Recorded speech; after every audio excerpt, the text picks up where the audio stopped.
Get Rich Education is brought to you by Valhalla Wealth and Ridge Lending Group. You're listening to the show that has created more passive income for people than nearly any show in the world. This is the powerful Get Rich Education.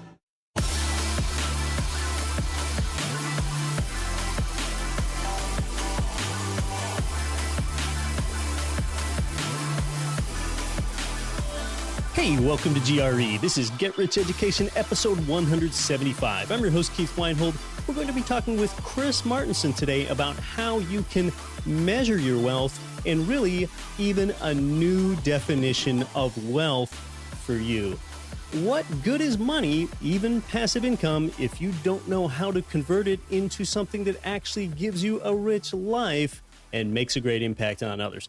Before Chris gets here, let's define this. What is wealth anyway? I Googled the definition of wealth today, and the first definition simply is this: an abundance of valuable possessions or money.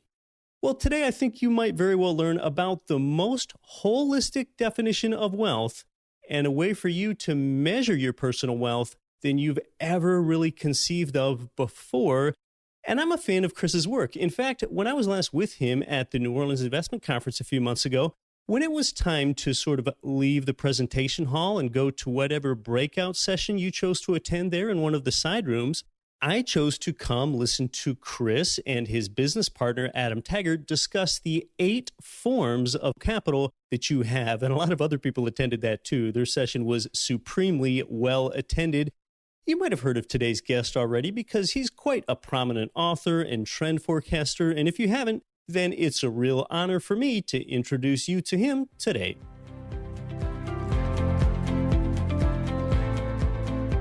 You've probably heard of today's guest because he's a prominent author of books like Prosper and The Crash Course that have received plenty of acclaim and fame. He's a PhD, a scientist, an economic researcher, and a trend forecaster, especially with respect to what he calls the 3 E's: economy, energy, and the environment.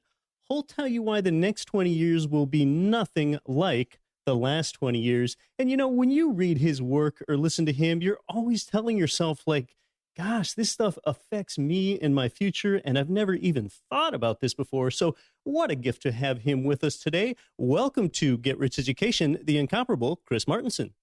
Well, thank you, Keith. It's such a pleasure to be here with you and all your listeners today.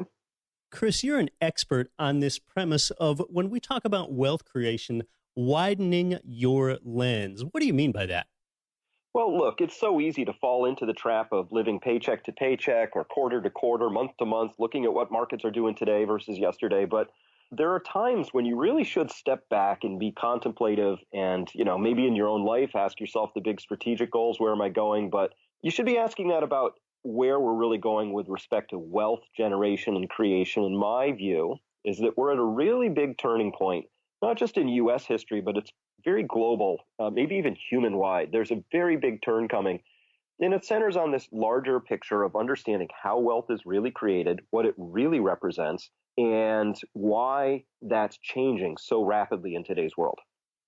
Now, I gave you a brief interview earlier. That was a video interview that appears on our YouTube channel. And I absolutely love it when you talk about where wealth actually comes from and you divide it into sort of tiers of wealth: primary, secondary, and tertiary wealth. Tell us about those.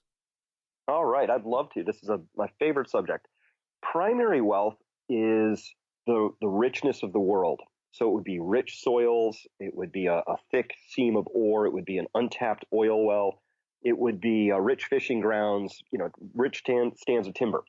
That's the primary wealth. Now, if you have primary wealth, you can go ahead and turn that into secondary wealth, which is when humans come along and turn it into something. So we take trees and lumber comes to market and they get turned into houses. We understand that value creation, but I think we could all agree that if there were no trees, you couldn't build houses out of wood.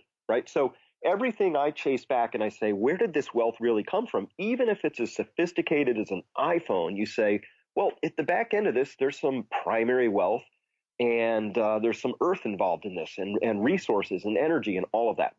And so you can't have any secondary wealth without primary wealth. And then there's this third order. We call it tertiary wealth. And that's what we've been sold is actually real wealth. It's stocks, it's bonds, it's money itself, which is currency, it's things like that.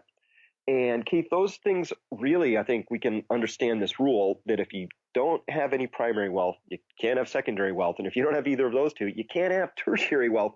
That in fact, everything we call wealth is actually a claim on real wealth. So your real estate investors will understand this better than most. And if you rewound the clock 200 years and you said, hey, point to the richest person in town, you would always be pointing to the person who owned the most land, the most real estate, the most factories, which is the means of production. That is, we've just recently gotten away from the idea that primary and secondary wealth are actually the headwaters of the Nile. That's where real wealth sits. Chris, you know what's so interesting, and I've mentioned it before on the show quite a while ago, but I would like to get your perspective on this. It's the fact that today people consider real estate something primordial and necessary and of obvious value. They consider that an alternative investment while they consider these relative derivatives and stocks and bonds and mutual funds and ETFs as conventional investments. So they're not really conventional investments. Really, they should be more alternatives. Absolutely. As your investors know better than most, it's really around, they say location, location, location, but really what we're saying is, look, we want to buy something that has a cash flow associated with it, which means it has real value, it has real utility. So not all dirt's created the same, not all locations are created the same. And of course, if you owned a really prime piece of real estate in, downtown San Francisco, it's different than downtown Detroit, largely because of the jobs that are available. That you need people are a source of creating real value add in addition. We talk about it in terms of income and jobs and all of that. But, your point is well taken. People should really understand that it's only very recently that we've gotten fascinated by all the stocks and bonds and derivatives and all these crazy things, but that real wealth is how people have always both accumulated and built wealth through all other periods of human history. Let's go deeper here. Talk more about why things like stocks and mutual funds aren't real wealth. Maybe someone could contend, well, that represents that I own a little portion of a productive company. Because they're just claims on the wealth. They're not actually wealth itself. And so let's make this simple. Let's imagine that you're dropped off, you're on a desert island, there's just rocks on it, there's no fish in the ocean, but good news, you have a Merrill Lynch statement with you that says you own $1 billion, right? Well, if you're lucky, you could start a fire with that statement if you had the physical one. If it's just, on a computer screen, it's not real wealth. And so in all of history, Keith, we have these various points where we see that the claims on wealth vastly outstripped, ran away from the actual real wealth. And we call these periods wealth destruction. We call them inflation, sometimes hyperinflation. But the underlying thesis is always the same. Humans love a free lunch. And if we can just print some money out of thin air and call it real wealth, we're happy as clams until it turns out somebody adds up the balance and says, this doesn't balance. And so if you look at like Weimar Germany, 1918 to 1923, absolute punishing hyperinflation, destroyed all this wealth. That's what people say. They're like, wow, so many people lost so much of their wealth. The middle class was destroyed. But if you take our discussion, you'll discover no wealth was destroyed. Just as many acres of farmland, just as many hotels, just as many factories before and after. But what did happen was the people who kept their money in tertiary wealth, that was bank deposits, government bonds, equities, they lost it all because they didn't actually have wealth. They had a claim on wealth, but it wasn't the right one. Yeah, those people didn't have direct ownership and control over a means of production. But, whether someone's invested in something that produces primary wealth or whether they're in something more derivative that produces tertiary wealth, either way, a lot of it's tied to growth. Maybe in real estate investing, we look closely at an area's wage growth, job growth, population growth, even gross domestic product growth. On the stock side, it might be market capitalization growth. But one of your premises is that growth cannot just simply go on forever. There must be some limit to growth. Tell us more about that. Well, this is a very important conversation to have, and it's a tricky one because, for the entire lifespan of anybody alive today and for the past many generations, we've always been able to grow. And so we've gotten rather addicted to this idea that we're going to grow. In fact, we built an entire monetary system around this idea of perpetual exponential growth. And the problem is we live on a finite planet. I mean, it's not a hard concept to put those together and everybody can come to the same conclusion, which is, well, obviously we can't grow forever. We can't have infinity people on this planet. There's something less than that, and so on. And as well, when you actually wander with me and we take a little tour of resources, we say, wow, there's actually not enough water to support any more growth over there. And there's no more trees over there. And oops, that topsoil just went away.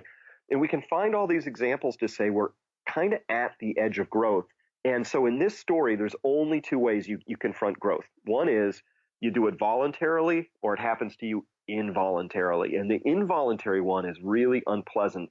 That's, I think, what they're discovering right now in South Africa.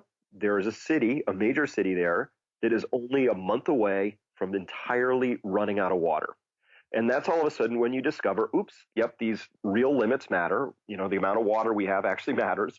What would they do? Maybe they should print more money. Well, it won't help, right? So that's really an important part of this story. And that's why I say the next 20 years is going to be unlike the last 20 years, because it's up to us, those listening to this right now. We're the ones who have to wrestle with how we're going to navigate this whole piece. But if we stay addicted to the idea that we have to have more growth, then I think we run into the involuntary side of that. That's an unpleasant place to be. So we need to start thinking about how are we going to wrestle with this, but most importantly, what kind of future are we leaving, for those who are going to follow us? Big question.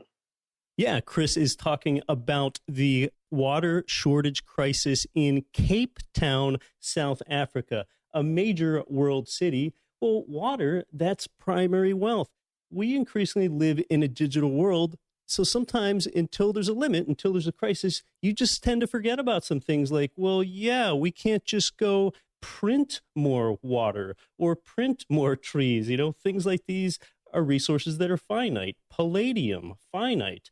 Cod fishery, finite. And I know, Chris, a lot of your work goes into the finiteness and where we really have limits on energy and energy growth. Tell us more about that. Yeah, it's this is a story really about oil.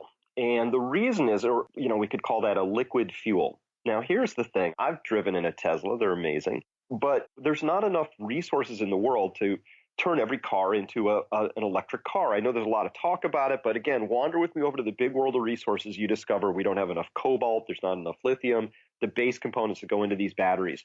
And the truth is there's about 1 billion vehicles on the road right now. We had about almost 80 million new vehicles sold last year. Nearly 1/4 of those were sold in China alone.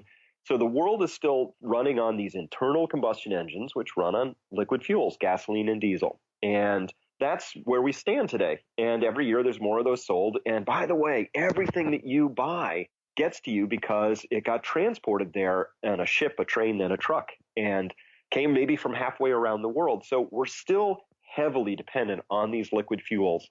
And then when we look at the oil story, yeah, there's this exciting story about U.S. shale, but those aren't forever plays. In fact, some of those we can see are going to start peaking out in the next 3 to 7 years, something like that. And that they don't run out. That just means we get slightly less and less, but they're not infinite. And in this story, liquid fuels are everything. So I will tell you, you can put, I'm either right or wrong about this, but in a few years, we're going to be talking about shortages of oil, not an oversupply. And that's because the oil business is a really capital intensive business. If you think putting $100 million on an apartment complex is a big chunk of change, that's nothing in the oil business. They might put $1 billion, $3 billion into a single platform. Across the world, Keith, we saw $1.4 trillion of investments that weren't made in the last 4 years because the oil prices didn't support that kind of discovery and investment. And that's why I say in the future, we're going to have a supply shortfall because in that business, you got to spend the money. You have to find the new fields. You got to put the capital investment in to drill them, get the platforms, the pipelines. And then later, usually 5 to 10 years later, you get oil out of those investments. So that's why I'm tracking the investments that weren't made today. In 5 or 10 years, they become significant holes in the supply profile out there. So this is something everybody needs to know about, because a spiking oil price that then runs into a really heavy debt load is going to create a lot of disruptions. Maybe an easy way to think of this: imagine an individual can only afford a house 90 miles away from where they work, and they're in the LA basin. They have to go really far out. And they're kind of at the edge of their monthly budget as it is. And all of a sudden, the price of gasoline goes up it doubles. That might break their monthly budget, and they would no longer be able to afford their lifestyle. Well, in that story, that was Greece in 2008. That's what happened to them. And that's the kind of thing that we're going to see when oil goes up in price spike again. And it's something that your investors need to think about. We know about our C-level strip malls and other malls and things like that. If they are too far away from the places they're serving, those will be impacted by this oil story that I just talked about. Now, when some people hear about the oil shortage that's coming, they might think, well, is oil really even the future of energy anyway? I mean, renewables like wind and solar are going to bail us out. But, you're quick to say, no, not so fast. Oil is still pretty important, and it's going to be for a long time. Well, absolutely. And in this story, what we really built our industrial society on was cheap oil. And by cheap, I mean the stuff in Saudi Arabia. You got the Gawar field. It's 150 miles long and 50 miles wide. It's just this enormous treasure trove. And the oil that was coming out of there was coming out of the ground for $1 or $2 a barrel. There's no oil like that left anymore. And sure, we're finding more, but we are scraping the bottom of that particular barrel. And so more expensive oil just simply translates into, slightly more difficult economies that follow on with that. And as well, wind and solar are not yet replacements for oil. They have nothing to do with each other. There's very few places in the world that burn oil to make electricity. Some island nations and some OPEC nations, but it's very small. So yes, we will find new ways of doing things, but this is why I think it's really important for my message to get out, particularly to your audience, because my message isn't, this will all break and nothing will work again. It's we're going to have to do things differently. And we're already seeing those pressures where people eat, work, live, and play. They want them to be closer to each other, and that fits with a world of less oil. We don't really want to be commuting 90 miles. In fact, nobody really likes these hour-long or more commutes in the car anyway. So I think this is going to change how we live, and we will find solutions to all of this. But the solution we won't find is one that says, you know what, we're just going to keep burning oil in exactly the same way as we have for the past 20 years. We're going to have to change that relationship. And if we don't do it on our terms, it'll be on some other terms, like $15 a gallon gasoline. Something will come. And then a lot of things that used to work will break, but we'll discover new things. Your audience should be in front of that. Skate to where the puck is in this story. Yeah, humans are a resource. Humans do find a way. I'm confident that we will find a way. It will just be different than the way we produced energy to go ahead and fuel society in the past. And maybe in a lot of instances, we're just sort of kicking the can down the road with oil, which we might still do for quite a while. Absolutely. Solar and wind are absolutely not replacements for oil at this particular point in time. Could they in the future if we have some vast new change in battery chemistry, or there's some mandate that only cars that are electric can be sold or something like that? Sure, we are so far away from that. But anybody could confirm this for themselves. Like, very honestly, when you're driving, just count how many fully electric cars you see on the road. And unless you live in certain very special areas of California, the answer is somewhere between 0 and 1%. So how long would it take for oil to be replaced? Well, I think you'd have to get that up to 50% or more. And we're just so far away from that right now. And for a lot of good reasons, too. It's a manufacturing issue. It's a resource issue. And by the way, there's fantastic resource plays and investments to be made in and around things like lithium, like cobalt, and all the base components that go into these electric cars. We'll use them. But right now, the way it stands today, we're 100% dependent on oil for all practical purposes to transport things. And of course, we as a society have built so much expensive infrastructure and industry around oil.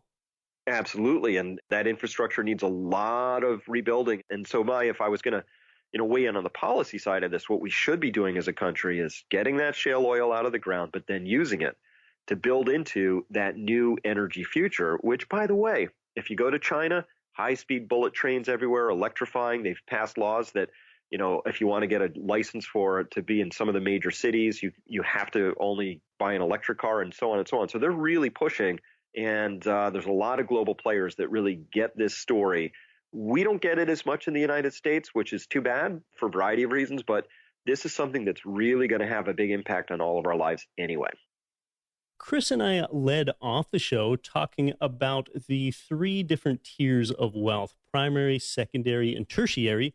They really referred more to global strata. But what about you and what's going on in your own personal world? Chris will tell us about the 8 forms of capital you have in your personal life, a lot of them that you've never thought about before. You're listening to Get Rich Education. Our guest is Chris Martenson. More when we come back. I'm your host, Keith Weinhold.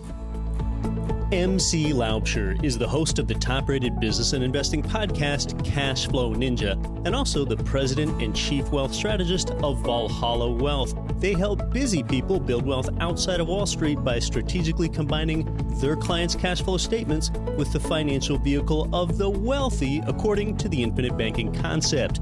If you are interested to learn how to perpetually multiply your wealth, you can access an exclusive webinar at yourownbankingsystem.com. Cash flow real estate investors, if you're looking for a mortgage loan with a company that specializes in investment property loans, it's Ridge Lending Group. They provide income property loans in almost every U.S. state. Ridge has worked with tens of thousands of investors and homeowners all over the country. In fact, with ethics and transparency, they've helped more people realize their dreams through real estate investing than any other mortgage lender in the country. Get started at ridgelendinggroup.com. This is Rich Dad Advisor Ken McElroy. Listen to Get Rich Education with Keith Weinhold and don't quit your daydream. Welcome back to Get Rich Education. We're talking with Chris Martenson about wealth, how it's created, how it's generated, where it comes from, and we're going to talk about your 8 forms of capital, and probably in ways that you've never thought about before. And you can learn more about Chris and his business partner, Adam Taggart's excellent work there at peakprosperity.com. Chris, we talk about financial capital on this show a lot. And financial capital, that's relatively easy to measure. Conventionally, a lot of people measure that in terms of net worth. On this show, we measure it more in terms of monthly passive cash flow. Every person has 8 forms of capital, and financial is just one of those 8. So tell us more. Oh, I'd love to. So, often when we talk about how the next 20 years are going to be different, maybe with some disruptive areas and things like that, a lot of times people default into, their first thinking is, wow, how do I protect what I have? And many times that conversation's around their financial capital. So we start there and we have a very important conversation. Love to help people figure out how to really diversify, have their financial capital safe. But let's be honest about this. None are so poor as those who only have money. Money alone, that's just a thing that can help you, but it isn't life itself. So there's 7 other forms of capital that if you're rich across all 8 forms of these capital, by the way, you're going to be much happier today, healthier, wealthier, all of that. And you'll be a lot more resilient for whatever happens in the future. So another form of capital here might be social capital. And this isn't just how many people you know, but it's really how well you know them. So, for example, we know that in Zimbabwe, they had this punishing inflation. It was really awful. Some people prepared for it in advance, but their preparations ran out because it was like a 10-year-long burn. And we now know that the people who thrived, who did the best, were those who had rich social networks. They knew who to trust, where to get what they wanted, and all of that. So social capital.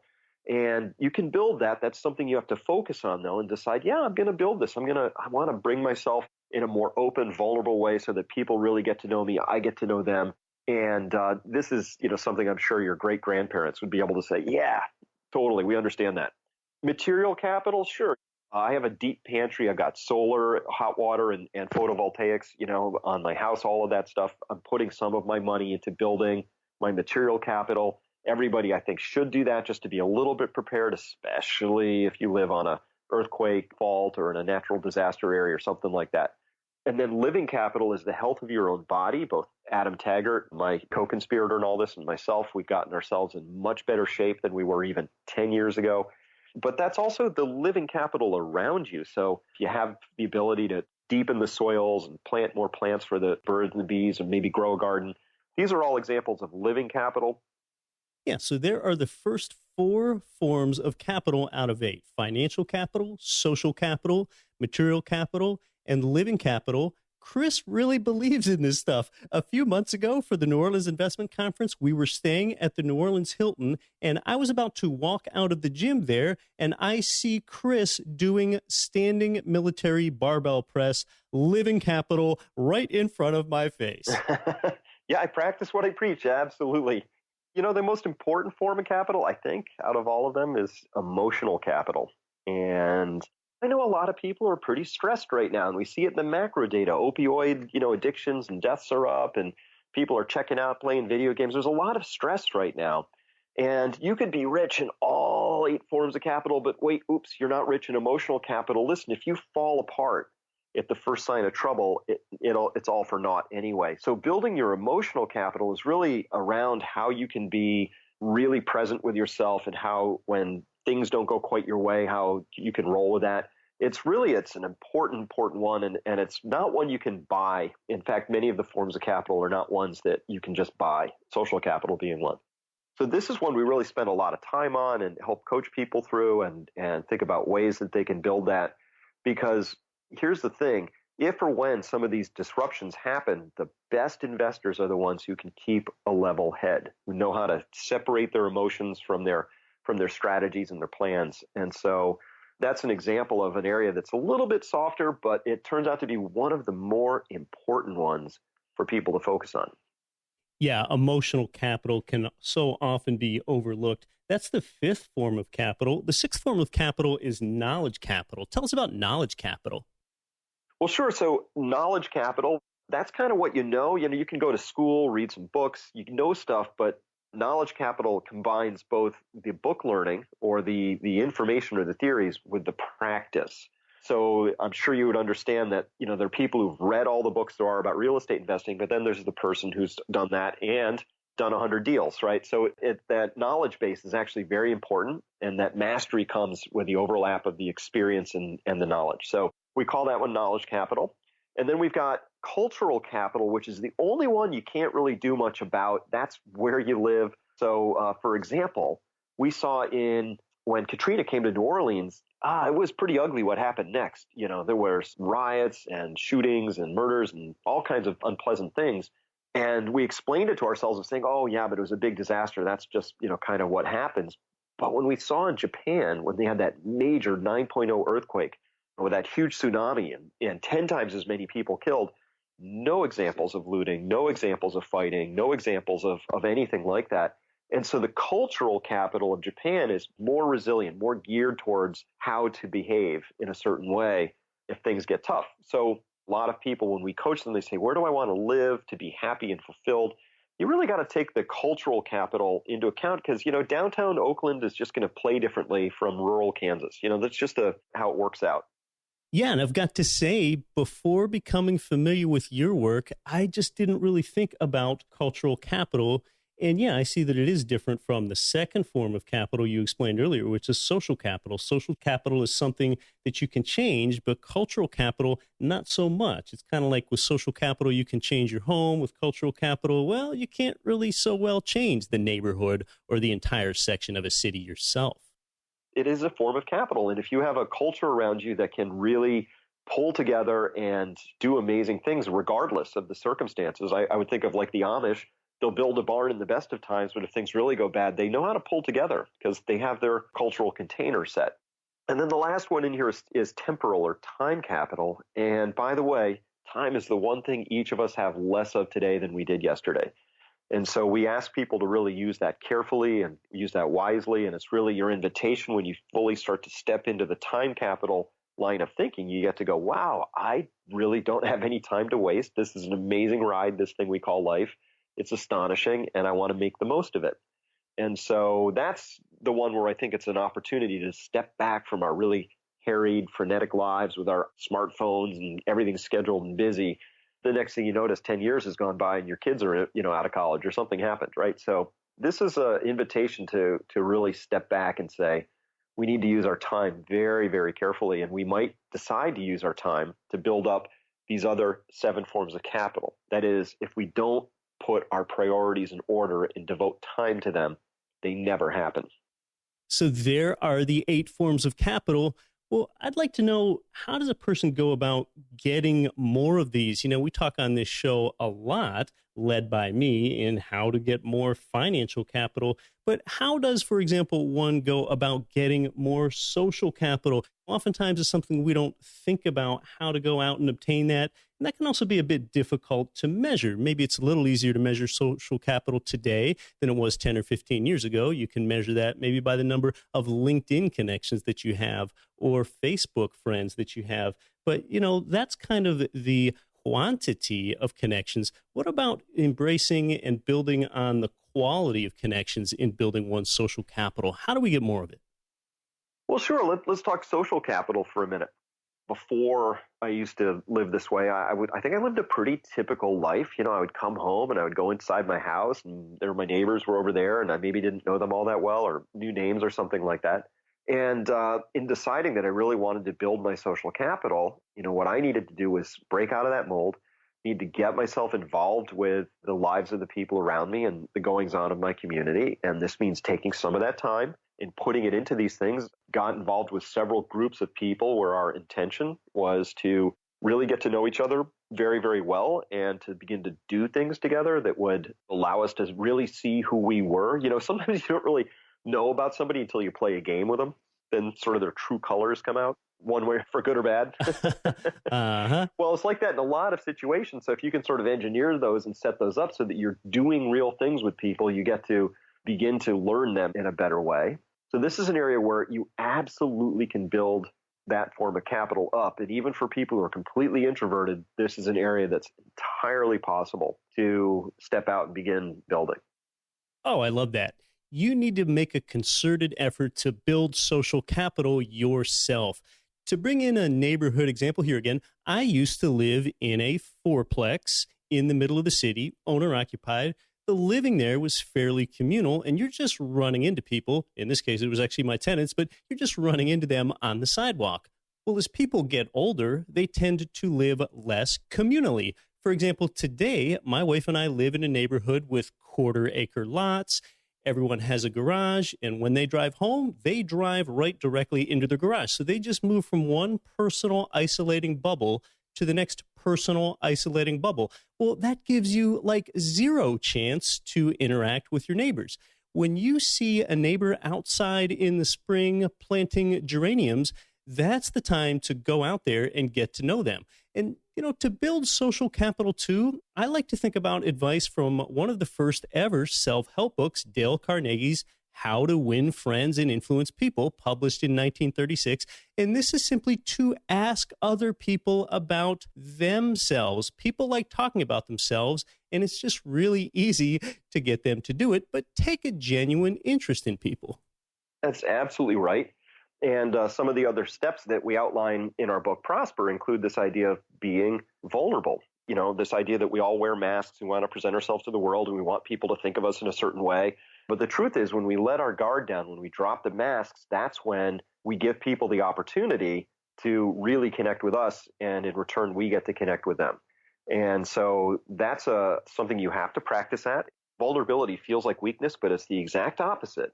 To be vulnerable is actually really strong, and it takes true courage to do that. And I've seen people who are able to do that on a stage, and it's astonishing, and everybody feels connected to this individual. So it's just practicing really saying what's actually truly going on for you and dropping the masks. And so these are things that are really important, I think, even into the best of times. But when times get tighter, you know, one of the more tragic things we have going on right now is that people who get into difficulty, financial difficulty or emotional difficulty, they don't want to appear vulnerable. So they just drive into the garage and the garage door comes down. You never find out what's going on. But we find out much later that, oh gosh, they were really close to bankruptcy. They were really struggling. Nobody knew until it finally broke. And that doesn't give anybody an opportunity to help or even provide any kind of support, whatever that might be. And so as things progress, learning that skill of being open is actually really important. It's one of the most important things, actually, for me as a public presenter, is learning how to be my authentic self, whatever that looks like. That's the most powerful I can be in this life. We're talking about the 8 forms of capital that everyone has. We're making you aware of them. We're telling you how you can get more. But Chris, you got more on how exactly you can measure how much of this that you have in your life. Oh, well, there's a variety of ways. We've got a self-assessment worksheet that people can step through that will sort of ask some leading questions. Some of them are just yes, no's, so it's hard to sort of quantify those. Others we can put on a numerical scale. For emotional capital, a question might be, when I feel hurt, I express myself well, 1 to 10. So there's ways to sort of begin to measure these things and understand where you're making progress. And with one of the groups of people that I'm associated with, each year we sit down with all 8 forms of capital. Everybody comes up with a plan. We review how we did against last year's goals on these things. And surprisingly, you can begin to track your progress through all of these things, saying, I intended to do this. How did I do? Oh, wait, I actually did pretty well. Oh, this feels a lot better. Here's an area I'm going to work on. So this has become, for me, a way of organizing myself and thinking, how am I going to very consciously add to each of these 8 forms of capital? What am I focusing on this year, and how am I going to do it? Well, Chris, I'm a follower of your work. You've got great free video modules where people can learn more in addition to your best-selling books. You do an amazing job of widening the lens and getting people to think about what they haven't thought about before. And you also get people to think about wealth more holistically than maybe anyone I've ever known. Where can someone learn more about you and Peak Prosperity? Fantastic. Well, the place to start is at peakprosperity.com. That's the main repository for everything. And you'll find a lot of free information on there. And we do have a subscription newsletter for people who like to go a little bit deeper. And then if you want to find that self-assessment we talked about, number of tabs across the top of the website, there's one on there that says Take Action. You click on that. And then as you scroll down, you will find a link under there that says Self-Assessment under a heading called Assess Your Situation. It's just sitting right there. And that's a PDF, and it just downloads, and you can sort of work with it if you choose. So that's it, peakprosperity.com. Love to have people come by. And of course, our signature offering there is something called the Crash Course, which outlines the 3 E's: economy, energy, environment. And that you would find by going to peakprosperity.com/ACC for Accelerated Crash Course. Chris Martenson, it's been great to host you today. Thanks so much for creating value to our truly beloved Get Rich Education listeners. My pleasure.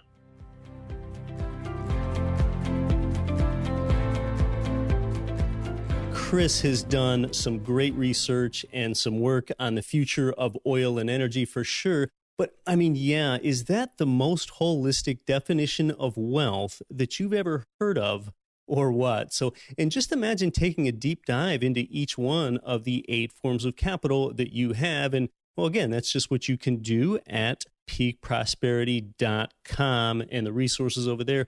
Now, we're going to get back to more hardcore real estate investor stuff next week, but I really wanted to share Chris with you today because I want real estate investing to create wealth for you and something beyond just enough passive income to improve your material quality of life, or even beyond replacing your active income with passive income. A lot of this, too, it has to do with the intersection of your contentment, your happiness level. A pretty well documented Princeton study shows that people are increasingly happy up to about $75,000 per year of income, and then happiness levels really kind of start to level off at amounts greater than that. And then there's a lesser known Scandia International survey that shows what they've called the perfect happiness income globally at $161,000, substantially higher. So this stuff is kind of fuzzy to measure, but now I think that most everyone can agree that being well off certainly beats being poor.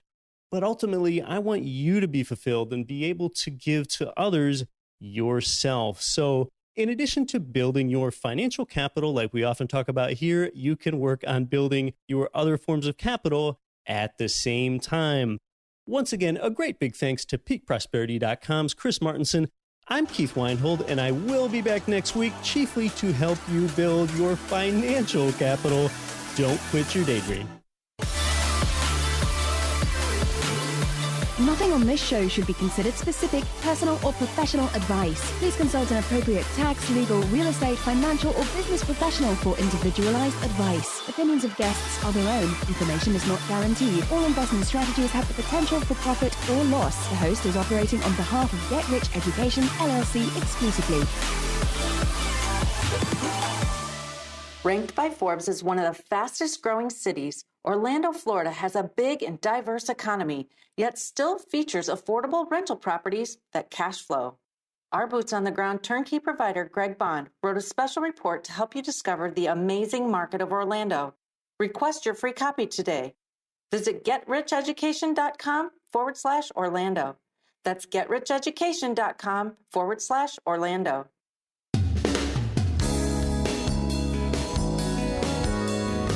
The preceding program was brought to you by your home for wealth building, GetRichEducation.com.